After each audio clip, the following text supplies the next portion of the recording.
Knee pain को generally एक patient ऐसे समझेगा, एक लेमैन ऐसे समझेगा कि मेरे घुटने में दर्द है, मेरा घुटना खराब तो नहीं हो रहा। That is the commonest thing. लेकिन ये भी एज ग्रुप के हिसाब से डिफरेंट रीजंस होते हैं नी पेन के। समझो मैं किसी यंगस्टर को देख रहा हूँ 20 से 30 साल की एज ग्रुप में, तो उनके लिए एक पर्टिकुलर कंडीशन है जो कि बहुत कॉमन है, जिसको ये थाई की बोन है, ये लेग की बोन है, ये यूजुअली एक स्ट्रेट लाइन में होते हैं।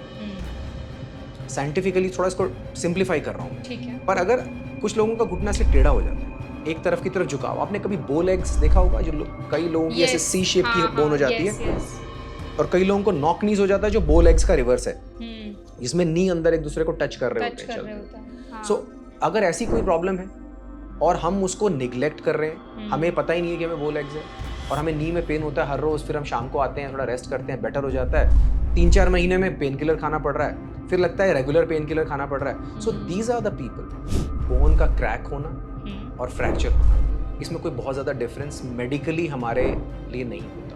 बिकॉज जब भी कोई चीज़ जो एक सिंगल यूनिट है, जब वो टूट जाती है, चाहे वो क्रैक हो जाए, चाहे वो अपनी जगह से पूरी तरह से हिल जाए, बोथ आर फ्रैक्चर। लेकिन जो फ्रैक्चर ज़्यादा हिला नहीं है अपनी जगह से, उसको हम हेयरलाइन फ्रैक्चर कहते हैं, और उसकी रिकवरी जल्दी होती है। एडल्ट्स में कॉमनली डिस्प्लेस्ड फ्रैक्चर्स, यानी कि जो हिल गए अपनी जगह से, वो हील नहीं होते, उनको अपनी जगह पे वापस लाना पड़ता है, अदरवाइज वो टेढ़े जुड़ जाते हैं, या जुड़ते नहीं है या टेढ़े जुड़ जाते हैं। तो उससे कोई प्रॉब्लम नहीं होती? होती है, प्रॉब्लम होती है, इसीलिए हम अगर फ्रैक्चर होता है तो आमतौर पे लोग खड़े होकर चल नहीं पाते, मेजॉरिटी फ्रैक्चर, और साथ साथ वो एरिया बहुत जल्दी सूज जाता है एंड पेन बहुत ज़्यादा होता है। अगर आपको इंजरी हुई है तो stop playing, seek medical advice.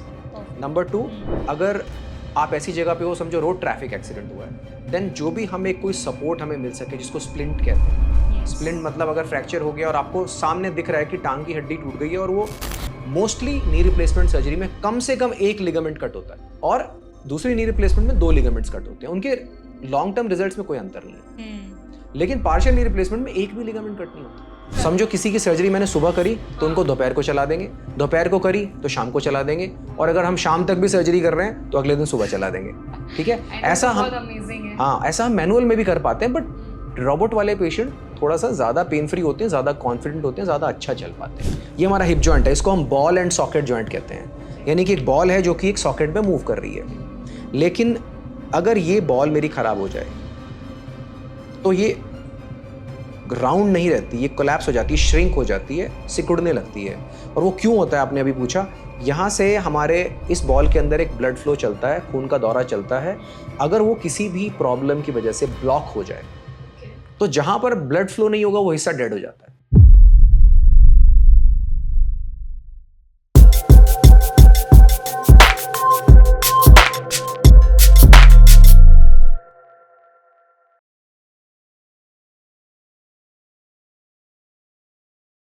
बड़ी चोट लगना या फिर एक्सीडेंट के टाइम पर आपकी बोन अगर फ्रैक्चर हो जाए तो समझ आता है, लेकिन मामूली चलते फिरते या थोड़ा सा अगर पैर ट्विस्ट हो जाए तो फिर बोन फ्रैक्चर होना मतलब कुछ ना कुछ बॉडी में सीरियस कॉम्प्लिकेशंस हो रहे हैं, किसी सीरियस डिजीज का भी ये साइन हो सकता है। तो आज के हमारे इस एपिसोड में हम बात करेंगे बोन फ्रैक्चर्स की, इनके मेजर क्या कॉजेज होते हैं, क्या रिस्क फैक्टर्स हैं, और ऐसे कौन से साइंस जो है वो हमारी बॉडी देती है जिससे हमें समझ आ जाए कि बॉडी में जो है फ्रैक्चर की शुरुआत हो रही है। Hi, my name is Varsha Dubey and watching NBT live. आज हमारे साथ एनबीटी स्वास्थ्य चर्चा में मौजूद हैं director and head of hip and robotic knees replacement at Sarvodaya hospital, doctor Pankaj Walecha. Doctor Pankaj, welcome to NBT live. Thank you very much. So doctor, आज के हमारे सेशन में हम बात करने वाले हैं जितने भी बोन फ्रैक्चर्स होते हैं, नी रिप्लेसमेंट्स होते हैं, हिप रिप्लेसमेंट्स होते हैं, इन सारे टॉपिक्स पर आज हम बात करेंगे। तो आई थिंक सबसे पहले हम जो बेसिक जो भी प्रॉब्लम्स लोग फेस करते हैं अराउंड बोन्स, वो होता है फ्रैक्चर। कई बार ऐसा होता है कि चलते चलते चोट लग जाती है तो वो फ्रैक्चर टर्न आउट हो जाता है कि फ्रैक्चर हो गया बॉडी में। तो हम बहुत सारे वर्ड्स सुनते हैं, हम सुनते हैं बोन फ्रैक्चर, बोन क्रैक्स होता है, लिगामेंट फ्रैक्चर होता है, टियर होता है। तो ये जितनी भी चीज़ें हैं, क्या ये सारी एक ही चीज़ें हैं, इनमें कुछ ना कुछ अंतर है? तो उसके बारे में थोड़ा बताइए। First of all thank you very much for having me here. मैं चाहूँगा कि ये छोटी छोटी बातें जिससे लोग कंफ्यूज होते हैं, इनको सिंप्लीफाई करें। सबसे पहले तो बोन का क्रैक होना और फ्रैक्चर होना, इसमें कोई बहुत ज़्यादा डिफरेंस मेडिकली हमारे लिए नहीं होता। ओके बिकॉज जब भी कोई चीज़ जो एक सिंगल यूनिट है जब वो टूट जाती है, चाहे वो क्रैक हो जाए चाहे वो अपनी जगह से पूरी तरह से हिल जाए, बोथ आर फ्रैक्चर्स। ओके लेकिन जो फ्रैक्चर ज़्यादा हिला नहीं है अपनी जगह से, उसको हम हेयरलाइन फ्रैक्चर कहते हैं और उसकी रिकवरी जल्दी होती है। सिंपल बात है ना कि अगर फ्रैक्चर अपनी जगह से हिला ही नहीं है तो बॉडी उसको जल्दी हील कर लेगी, true as compare to a fracture जो कि अपनी जगह से टूट करके 2 हिस्सों में अलग हो गया। तो हमें उसको कभी कभी सर्जिकली वापस लाना पड़ता है depending upon the age of the patient. जब वो अपनी जगह पे आता है तो वो भी हील कर जाता है। जबकि लिगामेंट एक बहुत ही अलग चीज है। लिगामेंट होता है जो कि 2 बोन्स को कनेक्ट करता है। समझो जैसे नी का जॉइंट है, तो घुटने के जोड़ में जो उन दोनों बोन्स को जो कि एक दूसरे से कनेक्टेड नहीं है बोन से मूव कर रही हैं, उनको स्टेबल कैसे क्या चीज रखेगी, दैट इज लिगामेंट। और लिगामेंट यूजुअली फ्रैक्चर नहीं होता, लिगामेंट टियर होता है। सो ये सिंपल भाषा में। और रप्चर भी बोलते हैं, तो वो भी सेम होता है? करेक्ट, लिगामेंट रप्चर या लिगामेंट टियर ये सेम बात है। Okay so doctor, I think आपने बहुत अच्छे से बहुत सिंपली ये सारे टर्म्स को एक्सप्लेन कर दिया है। अगर हम बोन फ्रैक्चर के मेजर कॉजेज की बात करें तो वो क्या हो सकते हैं? जैसे मैंने पहले मेंशन किया था कि एक्सीडेंट में फ्रैक्चर हो जाता है, कई बार ठोकर अगर लग जाए थोड़ी सी भी तो भी फ्रैक्चर्स हो जाते हैं। तो और क्या मेजर कॉजेज हो सकते हैं फ्रैक्चर्स के? Commonly let's differentiate into 3 different segments. जो बच्चे हैं उनकी बोन्स बहुत फ्लेक्सिबल होती हैं, बहुत इलास्टिक होती हैं, तो जब वो गिरते हैं तो इतनी जल्दी से फ्रैक्चर नहीं होता। और अगर होता भी है तो बहुत ज्यादा अपनी जगह से हिलता नहीं है, और अगर हिल भी जाए तब भी बहुत जल्दी हील करता है। Number 2, adults, let's say from the age of 20 to 50, 60, इस एज ग्रुप में यूजुअली फ्रैक्चर को हाई वेलोसिटी इंजरी से होता है। समझो कार एक्सीडेंट हुआ या आप हाइट से गिर गए, so you have to have some major force to crack the bone और टू फ्रैक्चर द बोन। और यूजुअली इस एज ग्रुप के अंदर हमें सर्जरी की जरूरत होती है, हील नहीं होता। बच्चों में कुछ ऐसा सेगमेंट होता है जो हील हो जाता है विद प्लास्टर। एडल्ट्स में कॉमनली डिस्प्लेस्ड फ्रैक्चर्स, यानी कि जो हिल गए अपनी जगह से, वो हील नहीं होते, उनको अपनी जगह पे वापस लाना पड़ता है, अदरवाइज वो टेढ़े जुड़ जाते हैं। या जुड़ते नहीं है या टेढ़े जुड़ जाते हैं, तो उससे कोई प्रॉब्लम नहीं होती? होती है, प्रॉब्लम होती है, इसीलिए हम यही रेकमेंड करते हैं कि सर्जरी करके उसको प्रॉपर जगह पे लाया जाए। अब जो थर्ड सेगमेंट है वो है पीपल हु हैव ऑस्टियोपोरोसिस, मतलब जिनकी हड्डियां कमजोर हैं, जिसमें कॉमनली आते हैं मीनोपॉजल लेडीज। दूसरा होता है जो लोग किसी दवाई ले रहे हैं, जो जैसे बोन कैंसर का ट्रीटमेंट ले रहे हैं, तो बोन कैंसर अपने आप में हड्डी को कमजोर करता है। और कुछ मेडिसिन भी ऐसी होती हैं जो कि हड्डी को कमजोर करती हैं। Of course old age, males के अंदर भी after 65 bones start becoming weak. तो इन लोगों में फ्रैक्चर लो वेलोसिटी ट्रॉमा से भी हो जाता है, जैसे पैर मुड़ गया, फ्रैक्चर हो गया, आप कार में बैठे हो और स्पीड ब्रेकर आया, आप थोड़ी सी स्पीड पे और हेड लगा ऊपर, तो रीढ़ की हड्डी फ्रैक्चर हो जाती है, दब जाती है। तो ये सब ऑस्टियोपोरोटिक फ्रैक्चर्स या कमजोर हड्डी में होने वाले फ्रैक्चर्स हैं, और कॉमनली इनको भी सर्जरी की जरूरत पड़ती है। ओबेसिटी का भी कुछ बोन से कनेक्शन होता है? क्योंकि कई बार ये भी बोला जाता है जब ओबेसिटी होती है ना, तो हमारी बोन्स पर प्रेशर बहुत पड़ता है, जिसकी वजह से बोन्स की जो क्वालिटी है, डेंसिटी है, वो भी कहीं ना कहीं कम होने लगती है। तो उसकी वजह से भी फ्रैक्चर जल्दी होते हैं जिनको ओबेसिटी होती है। अगर हमारे को कोई डिजीज है जिसकी वजह से ओबेसिटी हो रही है और वो डायरेक्टली हमारी बोन हेल्थ को अफेक्ट करती है, जैसे people who are dependent on steroids, तो स्टीरॉइड्स खाने से अक्सर बॉडी में वाटर रिटेंशन होती है, वेट गेन होता है, और स्टीरॉइड्स डायरेक्टली हमारी बोन्स को भी अफेक्ट करते हैं। पर एक इंसान जिसका सिर्फ बॉडी वेट ज्यादा है, जिसको कोई डिजीज नहीं है, तो ऐसा directly there is no direct correlation bone health से। लेकिन मैंने देखा है कि जो लोग ओबेसिटी जिनको होती है या जो ओवरवेट होते हैं, वो यूजुअली एक्सरसाइज में इतना इन्वॉल्व नहीं होते, and exercises are very very helpful in having good quality muscles and good quality bones. तो there can be indirect relation, but फिर भी ओबेसिटी डायरेक्टली हमारी बोन हेल्थ को अफेक्ट नहीं करती, बट हमारा लाइफस्टाइल ऐसा होता है कि बोन हेल्थ अफेक्ट हो जाती है। आई थिंक लाइफस्टाइल बहुत इंपॉर्टेंट फैक्टर प्ले करता है हर एक चीज़ में। Yes. हमारी बॉडी की जितनी भी ऑर्गन्स हैं, उन सबकी हेल्थ कहीं ना कहीं हमारी लाइफस्टाइल से डायरेक्टली लिंक्ड होती है। करेक्ट। डॉक्टर, आपने ना ट्रीटमेंट के पार्ट में थोड़ा सा मेंशन किया था जब प्लास्टर्स लगाए जाते हैं फ्रैक्चर के टाइम पर, तो जब किसी व्यक्ति को बोन फ्रैक्चर होता है या उनको फ्रैक्चर लगता है कि मेरी बॉडी में हो गया, क्या कुछ ऐसे साइंस भी दिखते हैं? कई बार स्वेलिंग होती है या नीला पड़ जाता है या पैर बहुत ज़्यादा सूज जाता है, तो यही सिर्फ साइंस है बोन फ्रैक्चर के, और भी साइंस होते हैं एडिशनली? सबसे पहली चीज मैं बड़ी सिंप्लीफाई करके आपको बताता हूँ। अगर किसी को समझो पैर मुड़ गया, ठीक है, फर्स्ट क्वेश्चन जो हम पेशेंट से पूछते हैं वो ये कि आपका जब पैर मुड़ा उसके बाद आप उठ के चल पाए या नहीं चल पाए। अगर आप उठ के वॉक नहीं कर पाए तो मैं ऑलरेडी ये सोच रहा हूँ कि यहाँ पर चाहे हेयरलाइन फ्रैक्चर हो या कोई और फ्रैक्चर हो जो कि हिल गया है, उसकी पॉसिबिलिटी हाई है। So this is what patient मतलब हम पेशेंट से बात करके इस चीज़ का एक एस्टिमेट लगा लेते हैं कि ये हुआ होगा। दूसरी चीज़ होती है कितनी जल्दी स्वेलिंग डेवलप हुई। अगर फ्रैक्चर होता है तो आमतौर पे लोग खड़े होकर चल नहीं पाते, मेजॉरिटी फ्रैक्चर्स में। Okay. और साथ साथ वो एरिया बहुत जल्दी सूज जाता है एंड पेन बहुत ज़्यादा होता है।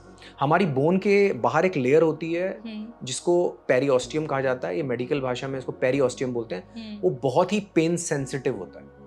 तो जब फ्रैक्चर होता है और वो साथ में ऑफ कोर्स बोन टूट गई तो वो लेयर भी हमारी डिसरप्ट हो जाती है, फट जाती है, बहुत दर्द होता है। एंड ऑफ कोर्स अगर वो हमने नहीं रियलाइज किया, समझो कि कोई इंसान ऐसी जगह पे है जहाँ से इमीडिएट मेडिकल एक्सेस नहीं है, तो स्वेलिंग बढ़ भी जाती है, दर्द बढ़ जाता है, मूवमेंट मुश्किल हो जाती है। एंड अगर बहुत ज़्यादा देर तक रह जाए तो जो ब्रूजिंग होती है, इसको नील पड़ना कहते हैं आम भाषा में, वो भी हो जाता है। सो डॉक्टर, फ्रैक्चर के टाइम पे क्या मेजर स्टेप्स है जो इमीडिएट स्टेप्स हैं पेशेंट को लेने बहुत इंपॉर्टेंट होता है? तो let me just simplify it in a way कि अगर आपको इंजरी हुई, लेट्स से एक स्पोर्ट्स पर्सन को खेलते हुए इंजरी हुई, ठीक है, और उसके बाद आपको लग रहा है कि मैं 100% नहीं फील कर रहा हूँ, स्टॉप प्लेइंग। सीख, देखो जो इंटरनेशनल लेवल पे गेम्स होते हैं वहाँ तो फिजियोज रहते हैं, डॉक्टर्स रहते हैं, बट जो गेम्स एक लोकल लेवल पे होते हैं तो उस समय पे आप ये रियलाइज नहीं करते कि जो इंजरी मुझे हुई है इसको और नहीं बढ़ने देना है, अदरवाइज इट कैन मतलब मेरी जो करियर है, अगर मैं स्पोर्ट्स पर्सन हूँ या समझो कोई इंजरी जो कि शायद प्लास्टर से ही ठीक हो जाती, उसके लिए सर्जरी भी करनी पड़ती है कभी कभी। तो फर्स्ट एडवाइस इज कि अगर आपको इंजरी हुई है तो stop playing, seek medical advice. Number 2, अगर आप ऐसी जगह पे हो, समझो रोड ट्रैफिक एक्सीडेंट हुआ है, देन जो भी हमें कोई सपोर्ट हमें मिल सके, जिसको स्प्लिंट कहते हैं। स्प्लिंट मतलब अगर फ्रैक्चर हो गया और आपको सामने दिख रहा है कि टांग की हड्डी टूट गई है और वो मुड़ गई है ऐसी जगह पे, समझो कि टांग की हड्डी बीच में से मुड़ गई, तो क्लियरली पता लग जाएगा किसी थर्ड पर्सन को भी कि ये फ्रैक्चर हो गया। तो उसको इमीडिएटली स्टेबलाइज करना चाहिए, क्योंकि जब फ्रैक्चर हिलना बंद करता है तो दर्द भी कम होता है, स्वेलिंग भी कम होती है, और फ्रैक्चर के हिलने से फर्दर जो इंजरी हो सकती है, जो और नुकसान हो सकता है, वो बच जाता है। बट एक बहुत इंपॉर्टेंट चीज़ है इसके अंदर कि जब भी कोई इस तरह की स्प्लिंट लगाए उसको बहुत टाइट नहीं बांधना है। अच्छा। बिकॉज वो लेग हो सकता है स्वेल करे और आपने ऊपर से टाइट बैंडेज लगा दिया अगर, तो ब्लड सर्कुलेशन रुक जाता है, और बिल्कुल नहीं चाहते हम चाहते हैं कि वो इतना प्रेशर से उसको घुमाया जाए कि वो स्प्लिंट या जो वो सपोर्ट हमने लगाया वो अपनी जगह पे रहे बस। और इमीडिएट मेडिकल अटेंशन।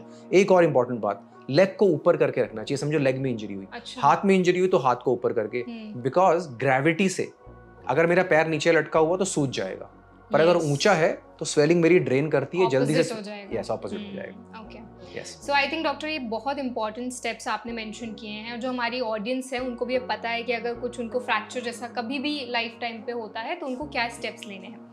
अब अगर हम बात करें ट्रीटमेंट की, क्योंकि पहले आपने मेंशन किया था कि प्लास्टर्स लगाए जाते हैं और अगर सही टाइम पर इंटरवीन ना किया जाए तो सर्जरी तक की सिचुएशन आ जाती है। तो सिर्फ प्लास्टर्स ही फ्रैक्चर्स के लिए एक ऑप्शन है ट्रीटमेंट, या और भी ऑल्टरनेटिव ऑप्शंस हैं?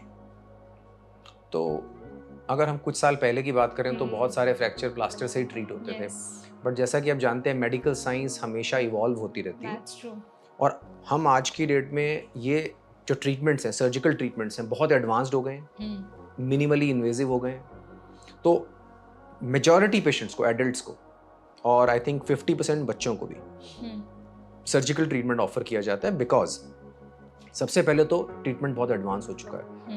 नंबर 2, इंजीनियरिंग सॉल्यूशंस, यानी कि जो इम्प्लांट्स हम यूज़ करते हैं, कमज़ोर हड्डी के लिए अलग है, स्ट्रॉन्ग हड्डी के लिए अलग है।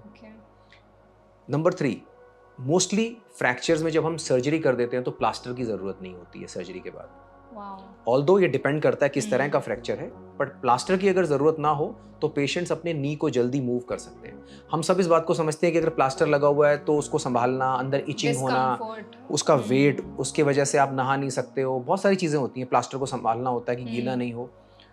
साथ साथ आफ्टर सम टाइम, समझो कि लेग में प्लास्टर लगा तो नी में स्टिफनेस हो जाएगी, फिर आपको बहुत फिजियो बाद में करनी पड़ती है।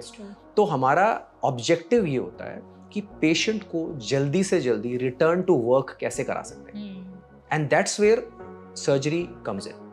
अगर हम सर्जरी करते हैं अच्छी टेक्निक से, अच्छा इम्प्लांट यूज करके, और फ्रैक्चर को अच्छे से अपनी जगह पे वापस रिड्यूस करके, जो कि मेजॉरिटी केसेस में पॉसिबल होता है, बिकॉज हमारे पास ऑपरेशन थिएटर में एक स्पेशल तरह का एक्सरे मशीन होता है जिसके थ्रू हम उसी टाइम देख लेते हैं फ्रैक्चर अपनी जगह पे आया कि नहीं। तो फ्रैक्चर जल्दी हील करता है, पेशेंट नेक्स्ट डे से अपने नी को मूव कर सकता है, अपने एंकल को मूव कर सकता है और जल्दी रिकवर कर सकता है। दैट्स आई थिंक बहुत एक ब्यूटीफुल टेक्निक आपने बताई है, क्योंकि हमेशा अगर चोट लगती है तो पेशेंट को यही लगता है कि मैं जल्दी कैसे ठीक हो जाऊं, हाँ, क्या कोई ऐसा बिल्कुल। तरीका है कि मैं अपने काम पे बहुत इजीली वापस जा पाऊं और डे टू डे जो मेरी लाइफ है वो मैं अच्छे से अपनी जी पाऊं। बिल्कुल, मैं इसमें एक चीज़ ऐड करना चाहता हूँ, वो ये कि प्लास्टर से भी सेलेक्टेड पेशेंट्स को आज भी हम ट्रीट करते हैं।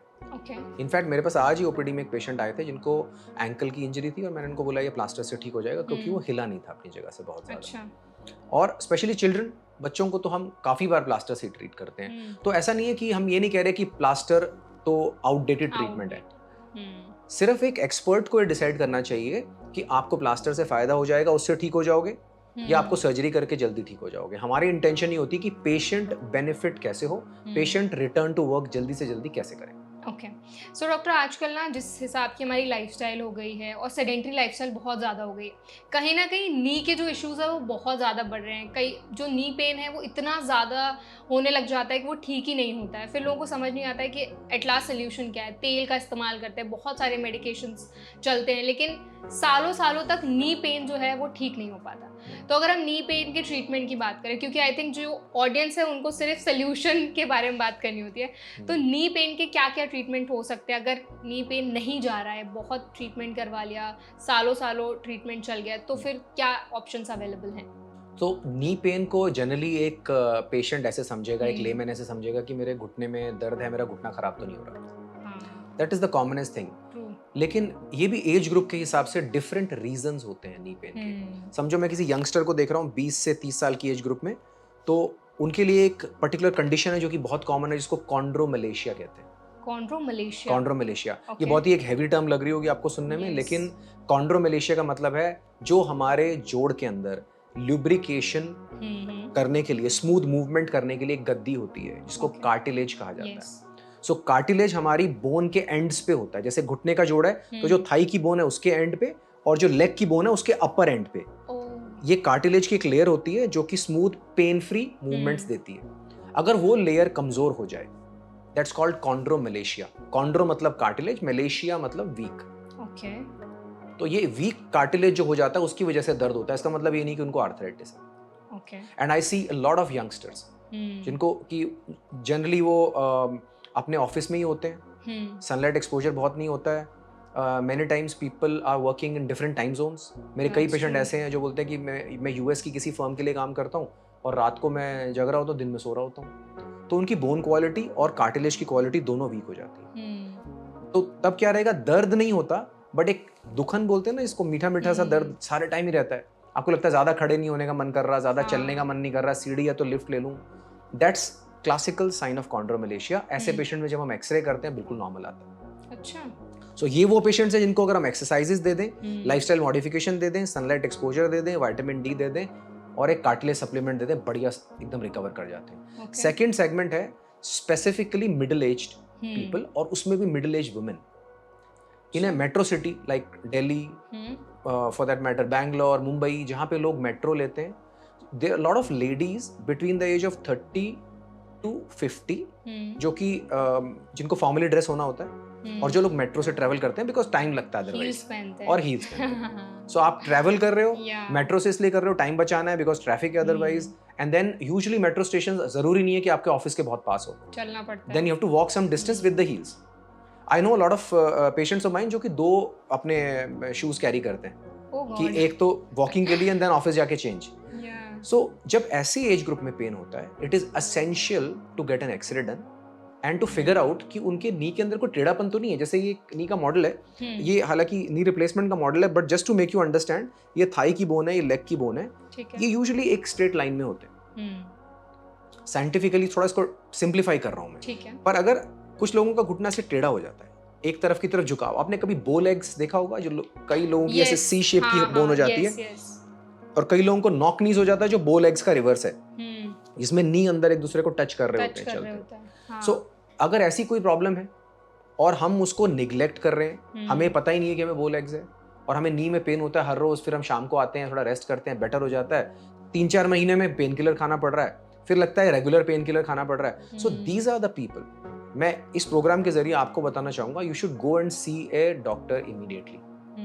इसलिए नहीं कि आपको किसी सर्जरी की जरूरत है, बल्कि इसलिए कि आपको सर्जरी से बचाया जा सकता है। क्योंकि अगर आप let's say somebody is 45 years old, उनको नी में पेन हो रहा है 1-2 साल से और वो ठीक हो जाता है बिना पेन किलर के, बट आप ये तो समझो कि कंसिस्टेंटली पेन हो रहा है, 2 साल से पेन हो रहा है, तो कुछ तो कारण होगा बॉडी के अंदर। Body is a very smart machine, ये हमेशा हमें साइंस देती है, बट हम उसको इग्नोर ना करें। अगर कुछ दर्द हो रहा है, go see a doctor, get an x ray done, understand your problem. Majority लोगों को एक्सरसाइज मेडिसिन या कोई स्पेशल कार्टिलेज की मेडिसिन देके हम ट्रीट कर सकते हैं। कुछ लोगों को फिजियोथेरेपी भी करनी पड़ती है, या कुछ लोगों को जैसे वेट लॉस करना होता है उसके लिए डिस्कशन करते हैं, कैसे डाइटरी आप वेट लॉस कर सकते हो, कैसे आप एक्सरसाइज से वेट लॉस कर सकते हो, क्या एक्सरसाइज आपके लिए अच्छी है, क्या एक्सरसाइज आपके लिए अच्छी नहीं है। ऐसा भी होता है? बिल्कुल। हाई इंपैक्ट एक्टिविटीज या एक्सरसाइजेस अवॉइड करते हैं ऐसे पेशेंट्स में। वी वुड टेल देम कि आप जंप, जॉग, रन, स्किप मत करो। जंपिंग, जॉगिंग, रनिंग, स्किपिंग, आप स्विमिंग कर लो, आप साइकिलिंग कर लो, आप वॉकिंग कर लो, स्टेयर्स अवॉइड करो। तो इन चीजों से हमारी जो प्रोग्रेशन है आर्थराइटिस की, जो आगे बढ़ता है आर्थराइटिस, वो स्लो डाउन हो जाता है। अब तीसरा सेगमेंट है वो लोग जिनको नी में आर्थराइटिस है और वो सोचते हैं कि अब हम अपनी लाइफस्टाइल को वो इतना मॉडिफाई कर जाते हैं, लोग सर्जरी से डरते हैं। देखो ये ह्यूमन नेचर है, ये तो है। कोई नहीं कराना चाहता ऑपरेशन। Exactly. मैं अपने पेशेंट्स को बोलता हूँ कि ये नेचुरल बात है कि आपने कोई इंजेक्शन नहीं लगवाना चाहता। अब सर्जरी तो बहुत बड़ी चीज है, पर अगर जरूरत है और अगर उससे आगे जाके आपको फायदा मिलता है, तो ये जो खर्चा आप करोगे, ये जो टाइम आप दोगे, ये इन्वेस्टमेंट है, ये निवेश है। इससे फल मिलेगा बाद में, इसका रिटर्न आएगा बाद में।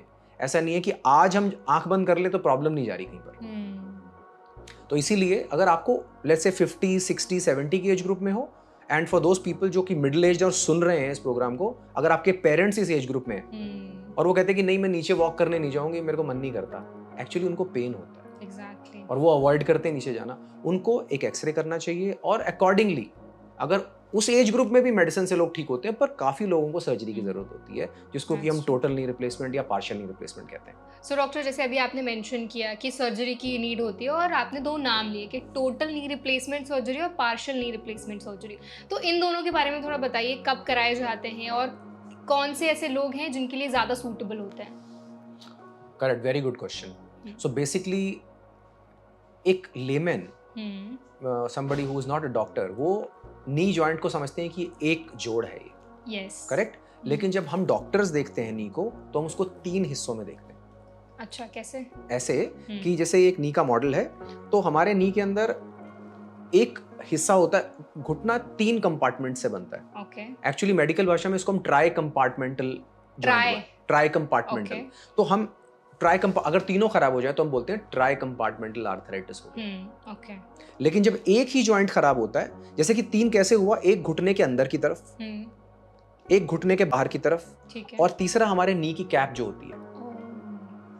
तो ये 3 जॉइंट होते हैं। अगर सिर्फ एक ही खराब हो, उसको बोलते हैं हम यूनिक कंपार्टमेंटल आर्थराइटिस।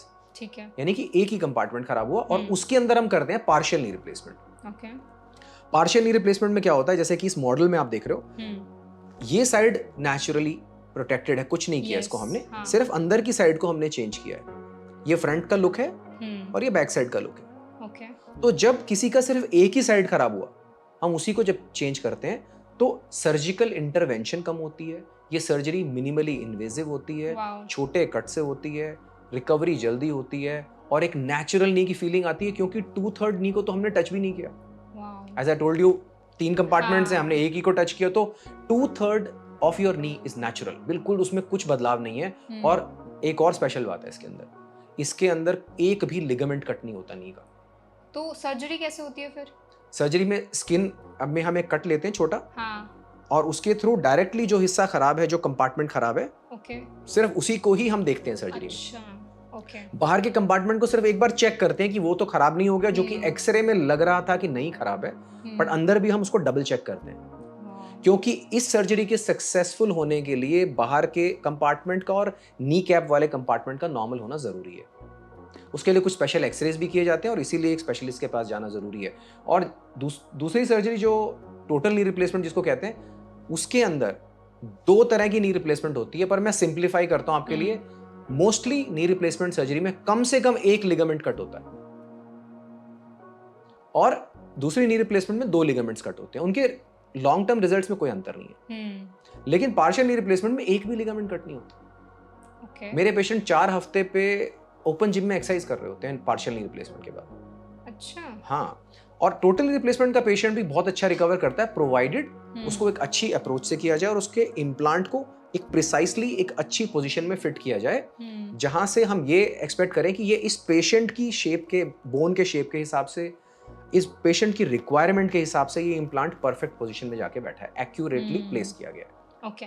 डॉक्टर, आपने ना पहले मेंशन किया था कि आजकल ना मेडिकल बहुत ज़्यादा एडवांस हो गया है, मेडिकल साइंस जो है, तो रोबोटिक सर्जरीज का भी नाम काफ़ी हाईलाइट होकर आता है। तो अगर हम नी रिप्लेसमेंट में बात करें तो क्या वहाँ पर भी इस तरह की कोई सर्जरी का इस्तेमाल होता है? तो करेक्ट, रोबोटिक नी रिप्लेसमेंट एक ऐसी चीज है जो कि आज जब हम बात करते हैं नी रिप्लेसमेंट की, तो कोई ऐसी कन्वर्सेशन नहीं होती, कोई ऐसी पेशेंट के साथ हमारी डिस्कशन नहीं होती जिसमें रोबोटिक्स का मेंशन नहीं हो, क्योंकि robotic just like our everyday life. आप गूगल मैप्स यूज करते हो, सब लोग यूज करते हैं, नॉर्मल बात हो गई, पर कुछ साल पहले नहीं थी। एग्जैक्टली। टेक्नोलॉजी ऐसी चीज है जो कि हमारे को हेल्प करती है। So robot is a smart assistant. तो आपकी सर्जरी रोबो नहीं कर रहा है अंदर। हाँ, ये भी अक्सर लोग सोचते हैं कि अरे अंदर concern रोबोट होते करेगा, हैं। डॉक्टर साहब क्या करेंगे? एग्जैक्टली। तो आपकी सर्जरी प्लान भी आपका सर्जन करता है। ओके। आपकी सर्जरी में क्या आपके लिए इम्प्लांट सही है, ये भी सर्जन प्लान करता है। किस साइज का इम्प्लांट सही है, वो भी सर्जन प्लान करता है। आपकी जो बोन खराब हो गई है, कितने मिलीमीटर्स में बोन निकाली जाती है जो खराब वाली हड्डी होती है, वो भी सर्जन डिसाइड करता है। सिर्फ उस सर्जरी के टाइम पे, जैसे मुझे 2-3 डॉक्टर्स असिस्ट करेंगे सर्जरी में, वैसे ही एक रोबोट की आर्म भी होगी। इट्स ए रोबोटिक आर्म, और इसको हम बोलते हैं रोबोटिक असिस्टेड सर्जरी। तो मेरा स्मार्ट असिस्टेंट है वो, मैं उसको बोलूंगा ओके ठीक है, मुझे इतने मिलीमीटर बोन को रिमूव करना है, वो उस बोन को इतने मिलीमीटर रिमूव कर देगा। तो उसको बोलना पड़ता है या कुछ information feed? So generally robotic surgery एक टीम करती है, जैसे कि सर्जन कमांड देता है, और देयर इज एक और सेगमेंट होता है जो कि हमारे सर्जिकल फील्ड से बाहर होता है, वहां से वो एग्जीक्यूट करता है। एक हमारे असिस्टेंट होते हैं जो कि सर्जिकल टीम में नहीं होते। अच्छा, ओके। तो रोबोट्स भी कई तरह के हैं एक्चुअली। ये एक तरह की पद्धति है, एक तरह की शैली है जिस तरह से सर्जरी की जाती है। कुछ सर्जरीज रोबोटिक ऐसी भी होती है जिसके अंदर सर्जन के हाथ में ही सारा कंट्रोल होता है और सिर्फ एंगल करेक्शन हमें रोबोट देता है। तो ओवरऑल समझना क्या है कि रोबोटिक सर्जरी डेफिनेटली यूजफुल है। रोबोटिक सर्जरी डेफिनेटली एक एडवांसमेंट है। और जैसे और किसी भी टेक्नोलॉजी की तरह रोबोटिक सर्जरी भी ऐसी चीज है जो कि धीरे धीरे करके और बेहतर हो जाएगी। और इसका मतलब ये नहीं है कि जो लोग रोबोटिक सर्जरी नहीं करा रहे आप ठीक नहीं होगे, बिल्कुल ऐसा मतलब नहीं है इसका, ठीक है। लेकिन हमको सर्जरी के टाइम पे, मुझे पता है, समझो मैंने किसी इम्प्लांट को, ये जो इम्प्लांट है मेरे हाथ में, ये नी रिप्लेसमेंट का इम्प्लांट है। अब इस इम्प्लांट को मैं एक बार आपको निकाल के दिखाता हूँ। तो मैं आपको निकाल के इसलिए दिखा रहा हूँ ताकि समझना आसान होगा। तो ये जो इम्प्लांट है, अगर मुझे किसी पेशेंट के थाई बोन के ऊपर एक पर्टिकुलर एंगल में फिट करना है, तो मैं अगर मैनुअल सर्जरी कर रहा हूँ तो मैं जजमेंट ले रहा हूँ कि हाँ मेरे इतने सालों के एक्सपीरियंस से सही जगह पे जा रहा है। बट ह्यूमन आई 2-3 डिग्री के एंगल को डिफरेंशिएट नहीं कर सकती। लेकिन जो रोबोटिक असिस्टेड सर्जरी होती है, अगर उसको हमने फीड किया कि ये इम्प्लांट लेट्स से 5 डिग्री में जाना चाहिए, तो 5 डिग्री में ही जाएगा। सो क्या हुआ, मेरी प्रिसीजन इंप्रूव हो गई। लेकिन मुझे सब कुछ करना, मुझे ये प्लान मेरा ही है और एग्जीक्यूट भी हमें ही करना है। हमें सिर्फ रोबोट को बताना है ओके इतने एंगल पे मुझे ये बोन क्लीन कर दो, वो करके and then we can instruct and it goes away, ठीक है। सो दैट्स व्हाई हमारी एक्यूरेसी और इम्प्लांट प्लेसमेंट की प्रिसीजन इंप्रूव होती है। और दूसरा एक फायदा होता है सर्जिकल डायसेक्शन, जो हमें मैनुअली अगर मुझे सर्जरी करनी है तो मुझे सर्जिकली ज्यादा डायसेक्शन करना पड़ता है, ज्यादा क्लियर ऑफ करना पड़ता है टिश्यूज को, ताकि मैं अपना काम कर सकूं। जबकि रोबोट के साथ ये हमें कम करना पड़ता है, तो इसके अपने फायदे होते हैं। सो डॉक्टर, अभी आपने बहुत अच्छे से आई थिंक एक्सप्लेन कर दिया है कि कब जो है रोबोटिक नी रिप्लेसमेंट्स कराए जाते हैं। तो हम थोड़ा बेनिफिट्स पे और बात कर लेते हैं, इनके और क्या फ़ायदे हैं, क्योंकि हमेशा पेशेंट जब आता है अपनी प्रॉब्लम को लेकर तो उसे ये लगता है कि अगर हम ये टेक्नोलॉजी के साथ ट्रीटमेंट कराते तो हमें इससे फ़ायदा क्या होगा। तो थोड़ा सा इसके फ़ायदे भी बता दीजिए। एक्चुअली पता है क्या है, रोबोटिक नी रिप्लेसमेंट का लोग सिर्फ फायदा ही नहीं, ये भी सोच के आते हैं कई लोग कि अरे सर ये मैंने सुना है कि इस सर्जन का हाथ बड़ा अच्छा है, अच्छा, तो अब वो सर्जरी रोबोट करेगा तो फिर मुझे ऐसा तो नहीं कि फ़ायदा ना मिले, नुकसान हो जाए कुछ नुकसान हो जाए। भी, टेक्नोलॉजी है, रोबोट आउट ऑफ कंट्रोल तो नहीं हो जाता, इस तरह के सवाल भी लोगों के दिमाग में रहते हैं, तो अच्छा। दोनों को मैं क्लियर कर देता हूँ। परफेक्ट। सबसे पहले तो ये कि रोबोटिक नी रिप्लेसमेंट सर्जरी हमें इम्प्लांट को एक परफेक्ट पोजीशन में डालने में मदद करता है, वाओ। और मिनिमम टिश्यू डाइसेक्शन के साथ। अगर मेरा इम्प्लांट अच्छी पोजीशन में गया, जहां पर हमने इंटेंड किया था, जहां हम डालना चाह रहे थे, आपकी सर्जरी से पहले एक हम काम करते हैं जिसको प्री ऑपरेटिव प्लानिंग कहते हैं, सर्जिकल प्लानिंग होती है Okay. कि इस पर्टिकुलर पेशेंट में, इस हाइट के इंसान में, ये वाले डिफॉर्मिटी के साथ कि बो लेग्स है या नॉक नीज है, कैसे इम्प्लांट जाना चाहिए। तो वो प्रिसाइज प्लानिंग जो होती है, रोबोट उसको एग्जैक्टली वैसा एग्जीक्यूट कर देता है, वैसे का वैसा कर देता है। तो जब कोई इम्प्लांट अच्छी जगह पे परफेक्ट पोजीशन में उस पेशेंट की बॉडी के हिसाब से जाएगा, तो उसको लंबा चलना चाहिए, ऐसी साइंटिफिक अंडरस्टैंडिंग है। हालांकि हमारे पास लॉन्ग टर्म रिजल्ट्स नहीं है, बिकॉज ये लेटेस्ट टेक्नोलॉजी है, 2-3 साल से हम इसको यूज कर रहे हैं, और विद टाइम हमें उम्मीद है कि ये नॉर्मल मैनुअल नी रिप्लेसमेंट से हो सकता है कुछ साल ज्यादा चले, बट लॉन्ग टर्म रिजल्ट्स अभी नहीं है हमारे पास। दूसरी बात, रोबोटिक नी रिप्लेसमेंट के पेशेंट्स को पोस्ट ऑपरेटिव पेन कम होता है। ये मैंने कितने पेशेंट्स में देखा है, जब हमने रोबोट यूज करना शुरू किया तो हमने देखा कि हमारी पेन किलर की रिक्वायरमेंट कम हो गई। हम सोचते थे ऐसा क्यों हो रहा है कि रोबोटिक पेशेंट को हमें पेन किलर कम देना पड़ रहा है और नॉन रोबोटिक को थोड़ा ज्यादा देना पड़ रहा है। तो हमने रियलाइज किया कि हमारी सर्जिकल डाइसेक्शन जो है, जो फाइन ट्यूनिंग है, जो फिनेस है, वो इसलिए इंप्रूव हो गया कि हमारे साथ एक स्मार्ट असिस्टेंट भी आ गया। तो पेशेंट्स को पेन किलर की रिक्वायरमेंट कम होती है, पेशेंट्स को हम 2-3 घंटे बाद चला देते हैं, मोस्टली पेशेंट्स को। अच्छा, 2-3 घंटे बाद ही चलना शुरू हो जाता है? समझो किसी की सर्जरी मैंने सुबह करी तो उनको दोपहर को चला देंगे, दोपहर को करी तो शाम को चला देंगे, और अगर हम शाम तक भी सर्जरी कर रहे हैं तो अगले दिन सुबह चला देंगे।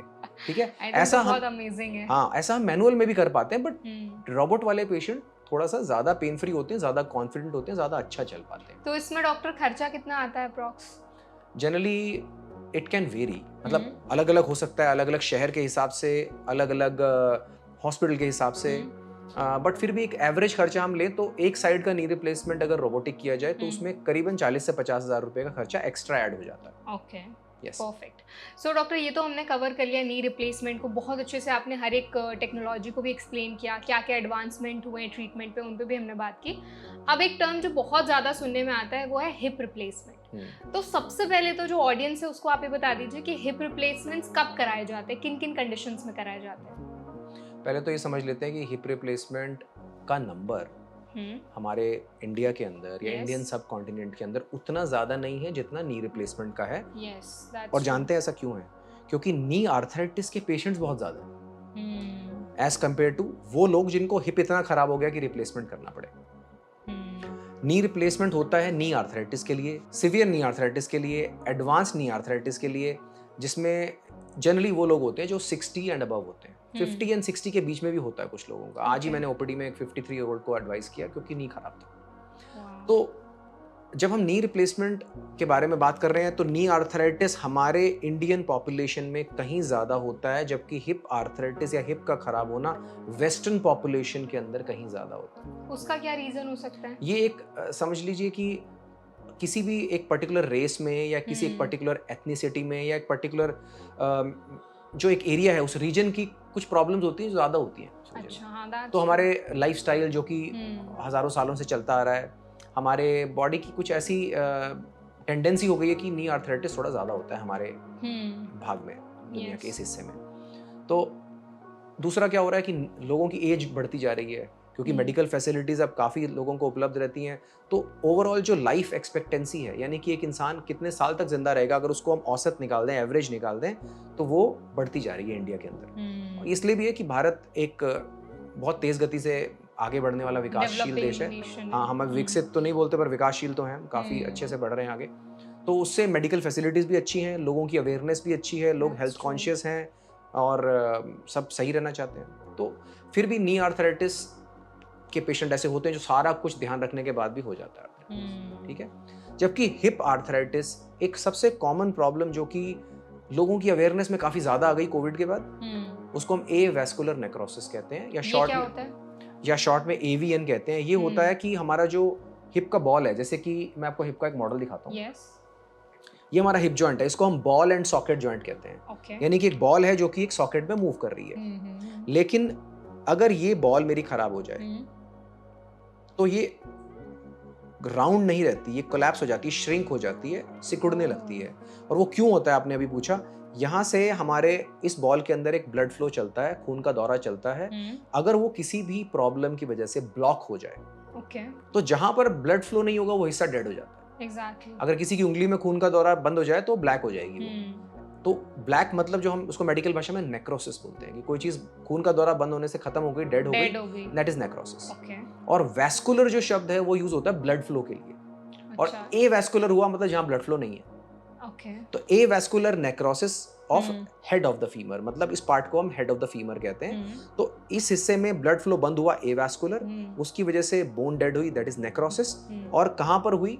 फीमोरल हेड में। तो अब समझो कि कैसा दिखेगा ये जॉइंट, मैं आपको दिखाता हूं। अगर ये बिल्कुल डैमेज हो गया तो धीरे धीरे करके रफ हो जाएगा सरफेस, और ये रफ सरफेस अंदर के सरफेस को भी रफ कर देगा जब मूव करेगा तो ऐसे ही आर्थराइटिस डेवलप हो जाता है। और ये यंग एज को काफी अफेक्ट करता है, मतलब 20 to 50 के एज ग्रुप में काफी होता है। तो एवीएन या एवास्कुलर नेक्रोसिस काफी कॉमन कारण है जिसकी वजह से टोटल हिप रिप्लेसमेंट, जिसको आम भाषा में हिप रिप्लेसमेंट बोल देते हैं, वो करा जाता है। ओके। तो इसमें भी क्या कुछ टाइप्स होते हैं, अलग अलग टेक्नोलॉजीज का इस्तेमाल किया जाता है हिप रिप्लेसमेंट पे? करेक्ट, बिल्कुल सही। हिप रिप्लेसमेंट के अंदर भी सर्जरी करने के लिए टेक्निक बहुत ज्यादा इंपॉर्टेंट है। यानी कि जो कॉमनली सर्जरी होती है वो एक अप्रोच, कई तरह की अप्रोचेस होती हैं। अप्रोच से मेरा मतलब है कि हमने इस हिप जॉइंट तक पहुंचने के लिए क्या रास्ता लिया। हम आगे से एंटर किया हिप जॉइंट में, साइड से एंटर किया या पीछे से एंटर किया। तो जब हम पीछे से एंटर करते हैं उसको पोस्टीरियर अप्रोच बोलते हैं। ओके। और बहुत सारे लोग जो एवियन के बारे में पढ़ते हैं उनको मालूम होता है कि ये सर्जरी ऐसे अप्रोच से होती है। पोस्टीरियर अप्रोच, साइड से जाते हैं तो लैटरल अप्रोच, और आगे से जाते हैं तो 2-3 अप्रोचेस होती हैं, पर उसमें सबसे ज्यादा जो प्रेवलेंट है वो है डायरेक्ट एंटीरियर अप्रोच। तो लोगों के समझने के लिए जो आगे से है ए फॉर आगे, ए फॉर एंटीरियर, और पीछे से पी फॉर पीछे एंड पी फॉर पोस्टीरियर। लेकिन इसमें जो हम टेक्निक की बात कर रहे हैं तो पोस्टीरियर भी पहले कन्वेंशनल टेक्निक से होती थी, बहुत लंबा कट उसमें लगता था, मसल्स कट होती थी। अब हम मिनी पोस्टीरियर करते हैं, यानी कि छोटे कट से होती है, मसल्स कट नहीं होती ज्यादा, और जो कट होती है वो रिपेयर हो जाती है। जबकि डायरेक्ट एंटीरियर अप्रोच ही एक ऐसी टेक्निक है जो ट्रूली मिनिमली इन्वेजिव है, इसको शॉर्ट में MIS बोलते हैं ना। MIS सर्जरी हुई मेरी। तो मिनिमली इन्वेजिव से क्या होता है, इस अप्रोच में मसल कट ही नहीं होती। It's a fantastic approach. इसमें हम 2 मसल्स को कर्टन की तरह ओपन करते हैं, सीधा हिप जॉइंट में जाते हैं, रिप्लेसमेंट करते हैं और बाहर आ जाते हैं, तो कोई मसल कट ही नहीं हुई। इसलिए पेशेंट को पेन कम होता है, patient back to normal life जल्दी होता है, और पेशेंट को रेस्ट्रिक्शन ऑफ मूवमेंट नहीं होती सर्जरी के बाद किसी भी तरह की, कि आपका हिप रिप्लेसमेंट हुआ ना तो अब आप समझो क्रॉस लेग नहीं बैठ सकते। मैं कह रहा हूँ कि मेरा पेशेंट तो 23 इयर्स का, उसकी शादी भी नहीं हुई। मेरे पास ऐसे पेशेंट भी आते हैं कि सर मेरे ना 3 महीने में शादी है और मेरा हिप बिल्कुल ख़राब है, मैं बड़ी सारी ट्रीटमेंट्स मैंने ट्राई कर लिए लेकिन मैं ठीक नहीं हो रहा, तो मुझे हिप रिप्लेसमेंट मैं करूँगा तो क्या मैं 3 महीने बाद अपने फेरे में बैठ सकता हूँ? इमेजिन इट इज़ कितना मतलब। हाँ, तो एंड अगर मैं डायरेक्ट एंटीरियर से करता हूँ या मिनी पोस्टीरियर से करता हूँ तो मैं पेशेंट्स को ये सारे बेनिफिट दे पाता हूँ, मेजॉरिटी पेशेंट्स को। तो yes, technique matters definitely. So doctor, after treatment भी क्या कुछ प्रिकॉशंस हैं जो पेशेंट को लेने बहुत ज़रूरी होता है? देखो, 2 बातें मैं बताना चाहूँगा, क्योंकि अगर हम इस कन्वर्सेशन में इम्प्लांट के बारे में बात नहीं करेंगे ना तो इन्फॉर्मेशन ऑडियंस तक नहीं जाएगी। तो इम्प्लांट को हमेशा याद रखना है कि अच्छी कंपनी का इम्प्लांट होना चाहिए, US FDA अप्रूव्ड। दूसरा, किस तरह का हम इम्प्लांट यूज़ कर रहे हैं, जैसे कि मैं आपको इस मॉडल में दिखाता हूँ। मेजॉरिटी पेशेंट्स में हम ये सिरेमिक का हेड यूज़ करते हैं, हम अनसीमेंटेड हिप रिप्लेसमेंट करते हैं। जैसे देख रहे हैं ये इम्प्लांट जो मैंने डाला स्टेम, ये आपकी थाई की बोन में जाता है। तो ये इसके ऊपर एक ऐसी तरह की स्पेशल कोटिंग होती है जिसके ऊपर बोन ग्रो कर जाती है, और ये इम्प्लांट आपकी बॉडी का पार्ट बन जाता है, नेचुरली बोन ग्रो कर जाती है इसके ऊपर। और इसके ऊपर जो ये पिंक कलर का स्ट्रक्चर देख रहे हो आप, ये हमारे जो हेड हमारा खराब हो गया था उसको रिप्लेस कर रहा है। ये सिरेमिक का बना होता है और इसकी वेयर एंड टियर बहुत कम होती है, यानी कि कम घिसता है ये। ऐसे ही हमारी जो कप की साइड होती है उसमें भी हम अनसीमेंटेड कप लगाते हैं, और उसके अंदर एक स्पेशल तरह का प्लास्टिक, उसको हाईली क्रॉस्ड पॉली कहा जाता है, वो लगता है, जो कि बहुत कम घिसता है। तो जब ऐसे हमारा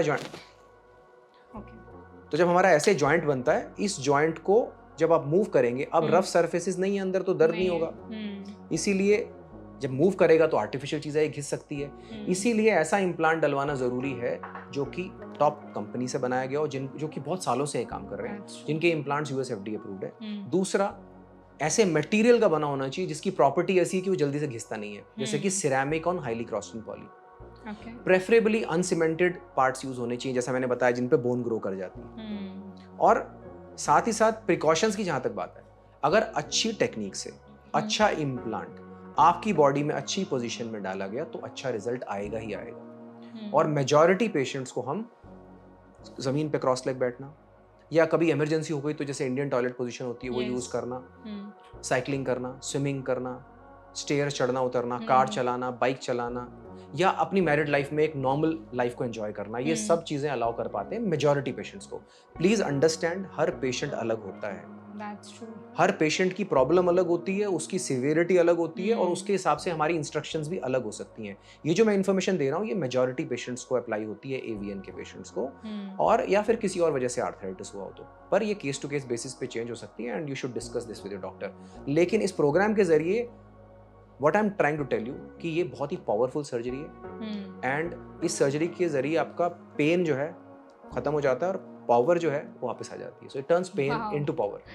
आई थिंक बहुत ब्यूटीफुली आपने हर एक चीज़ को एक्सप्लेन किया है डॉक्टर, क्या प्रिकॉशंस लेने चाहिए ट्रीटमेंट के बाद और किन किन कंडीशंस में हिप रिप्लेसमेंट की ज़रूरत पड़ती है। इसकी अगर हम रिकवरी टाइम की बात करें, क्योंकि आपने बोला था कि बहुत जल्दी पेशेंट को रिलीफ मिल जाता है, तो अप्रॉक्स कितना टाइम लगता है तो भी रिकवर होने में पेशेंट को? सो हर पेशेंट अलग होता है। That's true.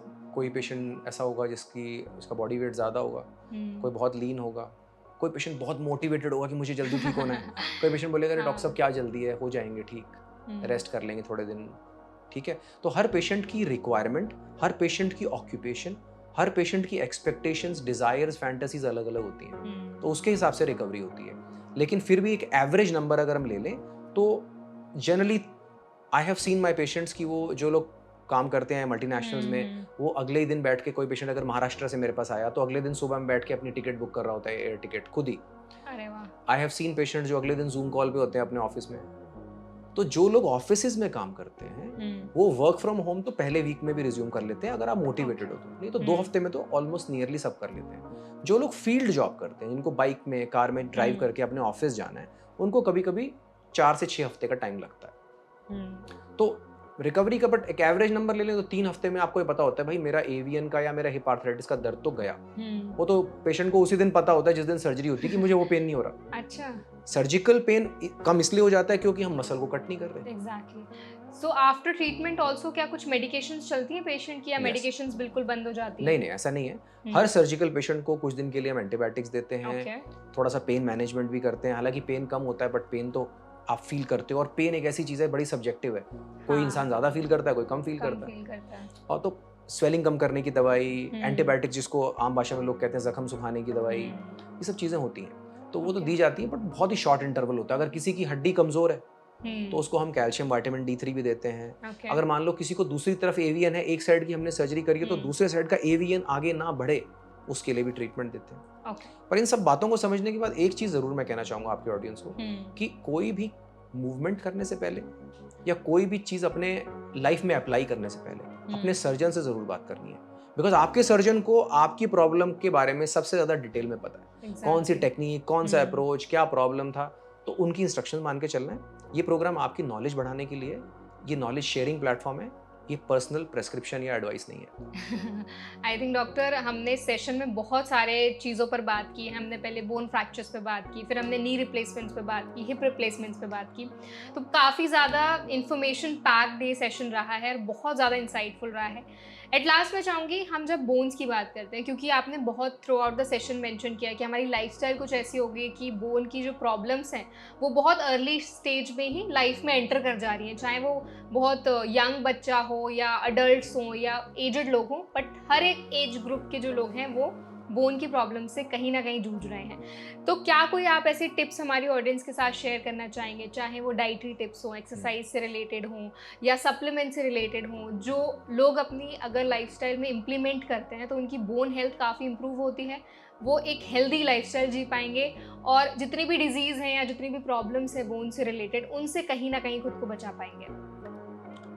3 बातें बताना चाहूँगा। परफेक्ट। सबसे पहले, अगर आप यंग एक्टिव मेल या फीमेल हैं तो आपको रेगुलर फिजिकल एक्सरसाइजेस करनी चाहिए। ओके। ऐसा नहीं होना चाहिए कि मुझे सिर्फ वेट कंट्रोल करना है तो मैं ये नहीं खाऊंगा या वो नहीं खाऊंगा। एक्सरसाइज से बड़ा कोई इंश्योरेंस नहीं है अच्छी हेल्थ के लिए। आप चाहे वॉक करिए, चाहे योगा करिए, चाहे स्विमिंग करिए, चाहे जिमिंग करिए, चाहे रनिंग करिए, चाहे साइकिलिंग करिए, जो भी आपको अच्छा लगता है, किसी ना किसी तरह की फिजिकल एक्टिविटी चाहिए। बिकॉज एक बॉडी को हेल्दी रहने के लिए अच्छा खाना चाहिए, अच्छा रेस्ट चाहिए और अच्छी मूवमेंट चाहिए। अच्छा खाना और अच्छा रेस्ट तो हो जाता है, शायद आई एम नॉट श्योर, कुछ लोग आजकल अच्छा रेस्ट भी नहीं करते, खा भी नहीं रहे अच्छा तो अच्छा खाइए, अच्छे से रेस्ट कीजिए और बॉडी को मूव कीजिए, एक्सरसाइज कीजिए। तो ये तो हो गया उन लोगों के लिए जिनको प्रिवेंट करना है। यस, ठीक है। दूसरा सेगमेंट वो है जिनको नी के अंदर या किसी भी जॉइंट के अंदर, जैसे हिप या नी के अंदर प्रॉब्लम है और समझिए कि उनको प्रॉब्लम होनी शुरू हुई है अभी और वो सोचते हैं कि मैं ये अपने पड़ोस में अंकल जी ने कुछ सलाह दे दी या कोई नॉन साइंटिफिक ट्रीटमेंट, ऐसा भी लोग बिलीव करते हैं आज भी, तेल लगाते हैं स्पेशली पेरिफेरी में जाके कि वहाँ पर कोई तो स्पेशल तरह का मैनिपुलेशन करता है कोई तो इंसान, या कोई दवाई देता है, कोई भभूति देता है, उससे ठीक हो जाएंगे। तो that's very common in India. तो नॉन साइंटिफिक ट्रीटमेंट नहीं करना भाई, ट्रीटमेंट करना तो साइंटिफिक करो। तो डॉक्टर को मिलो, आपसे जब डॉक्टर को मिलने आओगे, मुझे मिलने आओगे, तो मैं बात करते हुए ऑपरेशन तो नहीं कर दूंगा आपका, सिर्फ एडवाइस ही तो दूंगा। आपको सलाह देने के बाद मानना या नहीं मानना वो आपकी इच्छा है, लेकिन एटलीस्ट पता तो लगेगा प्रॉब्लम क्या है, इन्वेस्टिगेट तो होगा प्रॉब्लम क्या है। और बहुत बार ऐसा होगा आपको लगेगा कि अरे मैं अगर टाइम से चला गया तो मेरी प्रॉब्लम आगे बढ़ने से बच गई, क्योंकि सही डायरेक्शन मिल गई मुझे। तो कई बार all a patient needs is a small nudge, मतलब जरा सा डायरेक्शन चेंज करनी होती है और आप सही ट्रैक पे आ जाते हो। और तीसरा टिप ये है कि जिन लोगों का घुटना खराब है या आपका हिप खराब है, तो ये मत सोचो कि अभी मेरा घुटने का ऑपरेशन हो गया तो मैं तो परमानेंट लेट जाऊंगी, फिर तो मैं चल ही नहीं पाऊंगी। ऐसा कॉमन लोग बात करते हैं, अरे घुटना मत चेंज कराना, नहीं तो ऐसा नहीं है कि कुछ हो जाएगा उसके बाद। घुटने की सर्जरी की जाती है या हिप की सर्जरी की जाती है आपकी बॉडी की पूरी प्रोफाइलिंग करने के बाद, आपके blood test, urine test, chest x-ray, ECG, heart के टेस्ट, सब कुछ चेक करके फिर हम सर्जरी के लिए पेशेंट को लेते हैं, यानी कि बॉडी को प्रिपेयर करके, ऑप्टिमाइज करके। ऐसे ही हिप के पेशेंट के लिए बहुत लोग मुझे आगे बोलते हैं, अरे अभी तो सर मेरी उम्र 23 साल है और मुझे किसी ने बोला कि इतनी जल्दी हिप रिप्लेसमेंट कराएगा तो बाद में क्या होगा। तो भाई आज से हिप रिप्लेसमेंट की लाइफ कॉमनली 25 से 30 साल होती है। अच्छा। जो अच्छा इम्प्लांट है, अच्छी टेक्निक से अच्छे पोजीशन में प्लेस किया गया तो ये साइंटिफिक डेटा है। साइंटिफिक डेटा कहता है कि 20 साल तक 80% लोगों को कोई दिक्कत नहीं होती और 25 साल तक 58% पेशेंट्स को कोई दिक्कत नहीं होती है। साइंटिफिक डेटा, ये मैं नहीं बना रहा हूँ डेटा, मैं नहीं बता रहा हूँ ये। तो अगर आपकी सर्जरी आज समझो 25 साल के हो, तो आप कह रहे हो मैं 50 साल में क्या करूंगा, आपका जो डिसीजन है वो अपने वर्तमान के ऊपर बेस करो कि 25 साल से 50 साल की उम्र में आपकी शादी भी होगी, आपके बच्चे भी होंगे, आप दोस्तों के साथ घूमने भी जाओगे, फ्रेंड्स फैमिली के फंक्शन भी अटेंड करोगे, तब तो आप लंगड़ा के चल रहे हो, तब तो आप दर्द में हो, पेन किलर खा रहे हो। लोग सोशली विड्रॉ हो जाते हैं, मिलने ही नहीं जाते, शादियों में नहीं जाते, क्योंकि हर बंदा कहता है अरे तू लंगड़ा के क्यों चल रहा है।